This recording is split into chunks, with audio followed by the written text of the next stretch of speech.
서울중앙지법은 내일 오전 10시부터 10시 30분부터 정 교수에 대한 구속 전 피의자 신문, 영장실질심사라고도 하죠. 이 내용을 심사를 한다고 했습니다. 통상 하루를 넘기거나 아니면은 야심한 밤에 결정을 내는 경우가 많은데 내일 어떤 결과가 언제쯤 나올지가 주목이 되고 있습니다. 지금 이 사건을 취재하고 있는 저희 사회부 정혜운 기자와 이 얘기 나눠보도록 하겠습니다. 자, 정 기자. 결국 검찰이 영장을 청구를 했습니다. 네. 내일 영장 전담 판사 어떤 판사가 담당을 하죠? 네, 내일 10시 반에 서울중앙지법에서 진행이 되는데요. 송경호 부장판사의 심리로 진행이 됩니다. 예. 네, 송경호 부장판사는 최근에 그 윤모 송경 그 수사 과정에서 예. 영장을 발부한 경험이 있습니다. 그렇군요. 혐의가 11개라고 합니다. 네. 크게는 뭐 세 가지 사건이고, 뭐 많이들 지금 뭐 보도를 했기 때문에 귀에 익숙하실 테지만은 이걸 좀 자세하게 다시 한번 좀 짚어보겠습니다. 네. 그 정 교수에게 적용된 혐의는 그 혐의명으로만 따지면 10개에 달합니다. 우선 그 자녀 입시 비리와 관련해서 그 업무 방해, 그 위계 공무 집행 방해, 그 허위 작성 공문서 행사, 위조 사문서 행사, 보조금 관리법 위반 등 혐의가 적용됐습니다. 예. 그리고 이제 사모펀드 운용사 그 코링크 프라이빗 에쿼티와 관련해서는 그 업무상 횡령, 자본시장법 위반, 그 범죄수익은닉법 위반이 적용됐습니다. 여기서는 다시 그 자본시장법 위반 그 관련해서 허위 신고와 미공개 정보 이용으로 두 가지 혐의가 나누어집니다. 예. 그리고 증거 위조 교사, 증거 은닉 교사 혐의도 적용됐습니다. 그렇군요. 우선 초반에 문제가 됐었던 거고 가장 국민적으로 공분을 일으켰던 입시 특혜 이 혐의에 대해서 우선 살펴보죠. 네, 그 정 교수는 이미 그 동양대 표창장을 위조한 혐의로 지난달 6일 불구속 기소가 됐습니다. 예. 이후 검찰 수사 과정에서 그 이 표창장을 이제 부산대 의학전문대학원 등에 제출한 것을 가지고 업무 방해, 위계 공무 집행 방해, 위조 사문서 행사 혐의를 적용을 했습니다. 그 위조된 표창장으로 해당 대학의 입시 과정에 그 전형을 방해한 것으로 봤는데요. 예.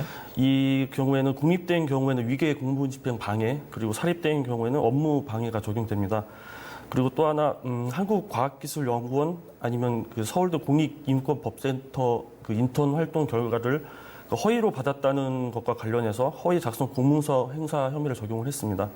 그리고 마지막으로 보조금 관리법 혐의가 있는데요.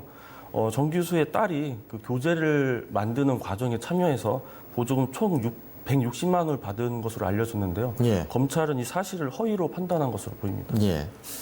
보조금 관리법 혐의는 좀 막판에 나온 네, 그런 혐의인 것 같습니다. 보조금 총 160억도 아니고 네. 160만 원인데 뭐가 문제냐 이렇게 보시는 분들도 있는데 일단 뭐 위법은 위법이니까요. 네. 넘어가겠습니다. 코링크 피와 관련한 혐의 이게 좀 복잡하죠? 네. 이 부분은 그 조국 전 장관의 조카 그 조모 씨의 일부 변명에 공모한 혐의를 봤는데요. 네. 그 검찰은 이제 정 교수가 그 코링크 피가 조성한 사모펀드에 투자를 한 다음에 그 조 씨 등과 공모해서 그 금융위원회 이 펀드 투자 내용을 허위로 보고한 것으로 의심하고 있습니다. 그 이 사모펀드가 투자한 업체죠. WFM이라는 업체가 있는데요. 이 업체의 그 미공개 정보를 이용해서 주식을 매입했다는 혐의도 적용을 됐습니다. 예. 또 검찰은 그 조 씨가 그 WFM에서 횡령한 일부 금액이 그 정 교수한테 간 것으로 보고 있고요. 그리고 정 교수는 그 동생 명의로 코링크 피 등에 그 투자한 것으로 투자한 혐의도 받고 있습니다. 그렇군요. 코링크 피와 관련한 혐의가 가장 중하죠. 네, 그렇습니다. 자본시장법 위반, 업무상 횡령 이런 내용들이 포함이 되어 있습니다. 증거인멸 혐의도 있습니다. 네. 그 자산관리인 그 한국투자증권의 김모 차장에게 정 교수가 하드디스크 교체를 지시한 사실이 있는데요. 예. 그 정 교수 측에서는 이 사실에 대해서 이제 증거물 보존을 위해서 원본을 이제 보존한 거라고 주장을 하고 있는데 네. 검찰은 이 사실을 이제 증거인멸 시도로 판단을 하고 있습니다. 그리고 조국 전 장관이 그 청문회 당시에 그 사모펀드 관련 그 보고서를 그 정 교수가 요청해서 받은 것이 있는데요. 이 문제에 대해서도 검찰은 그 증거 위조 교사 혐의로 보고 있습니다. 예.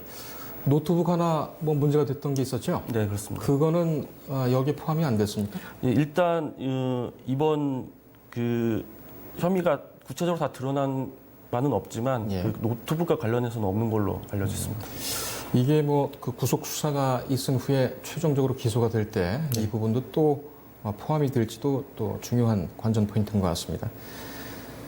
구속영장 청구를 했습니다. 정경심 교수 측에서는 상당히 그 뭐라고 할까요? 네. 예상은 했지만은 아주 반발을 했을 것 같은데 네. 어떤 입장을 내놨습니까?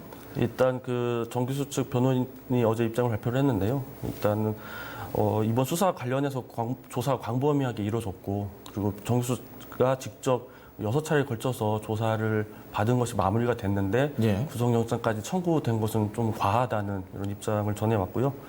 그 혐의 사실에 대해서도 그 입시 의혹하고 그 사모펀드 의혹 그 두 가지를 11가지 혐의로 이렇게 나열한 것이다라고 이제 밝혔습니다. 예. 그리고 특히 이제 정 교수 딸의 입시 문제에 대해서는 그 인턴 활동 결과에 대한 것이기 때문에 향후 그 재판에서 해명될 것이라고 했고요. 그리고 사모펀드 부분에 대한 혐의에 대해서는 그 조 전 장관의 조카의 그 혐의를 더 씌운 것이라고 주장을 하고 있습니다. 특히 그 코링크 피 실질 운영 주체에 관한 그 오해가 있었다고 얘기를 했는데요. 결국 그 정 교수가 코링크 피의 그 소유주가 아니라는 입장입니다. 또 증거 인멸과 관련해서는 그 인사청문회 방금 말씀드렸듯이 인사청문회 당시에서 사실 확인과 그 해명까지도 검찰에서 증거 인멸로 보고 있다는 거에서 좀 반박을 했습니다. 예. 지금 정 교수가 지금 주장하고 있는 세 개의 의혹에 대한 각각의 주장은 입시에 대해서는 이것은 위법이 아니다. 네. 도덕적인 판단은 어떨지 모르더라도 형사처벌 대상은 아니다라고 주장을 하고 있는 것 같고, 그 다음에 사모펀드와 관련해서는 그 조 전 장관의 오촌 조카로부터 사기를 당한 것이다. 그러니까 본인도 피해자다. 이렇게 주장을 하고 있군요. 또 이 증거인멸과 관련해서는 자신이 증거 보존을 위해서 한 것이다. 네. 라는 프레임으로 계속 가고 있는 것 같습니다. 네. 인사청문 단계에서도 조 전 장관이죠. 조 전 장관이 일부러 기자회견을 자청을 해서 여러 부분을 얘기를 했는데 일부는 맞고 일부는 또 틀리는 것도 나왔습니다. 이 부분에 대해서는 앞으로 재판에 대해서도 상당히 좀 논란이 있을 것 같군요. 알겠습니다. 그 구속영장 결과가 나오면 또 발빠르게 보도를 해주기 바랍니다. 네. 고맙습니다.